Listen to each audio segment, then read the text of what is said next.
There's a nor'easter pushing through with high winds and a bunch of rain. It's typical this time of year in New England, but I'm a bit annoyed because I would like to be outside with clear skies, wouldn't we all, setting up the equipment for some astro imaging.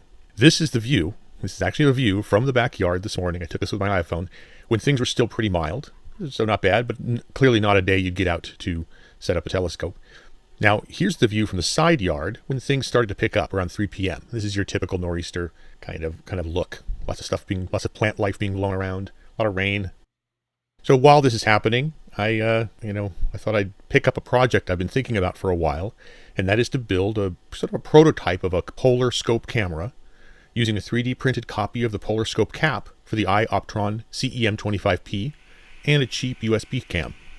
So I created a model of the polar scope cap in Tinkercad, tinkercad.com, exported it in STL, sliced it in ideaMaker, and sent it to my Alfawise U20. I printed this in plain old gray PLA. After a quick alignment test with the camera plugged in, I hot glued the camera board in place, and that was about it. I now have a new polar scope cap with a built-in camera that replaces the stock iOptron cap. The problem that I'm solving, if you want to call it that, is that I currently have to crouch down and look through the polar scope while I'm making altitude and azimuth adjustments to position Polaris, the celestial pole, correctly for polar alignment. Not really a problem, but I'm pretty tall, and so it's not terribly comfortable to get the mount aligned.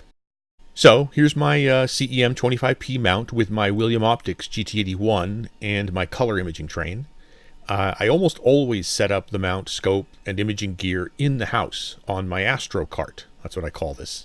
I'll add counterweights and get everything balanced and working on the cart, and then I can simply lift this whole thing up and carry it outside to place the base plate to the facing pier plate. Bolt it together, do my alignment, and then I'm ready to go for the night. It's a bit awkward getting under the telescope to access the polar scope, but here's the prototype polar cam in place. It fits onto this cylindrical housing for the RA axis, the same way the iOptron stock polar scope does. I say this isn't really a problem because I have a sort of a pier set up in the backyard, and after bolting the mounting plate to the faceplate, the starting alignment is always very close. But when I use the tripod away from the house, this isn't the case, because there's more involved. It's a little more involved. And it becomes like a 5 to 10 minute job. So what am I really solving here? Well, right now, I just think it's kind of cool. But you can also think of it as the first step in automating the entire polar alignment process.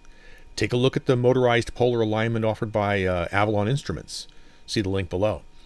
It's just what it sounds like. Motorized altitude and azimuth adjustments for an EQ mount.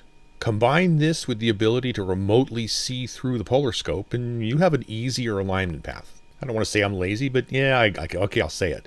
If I could make this a lot easier, I would, and so that's kind of what I'm working on. But if you add the ability to have a machine view the reticle and track Polaris in the polar scope and make the adjustments for you, now that would be an incredible feature.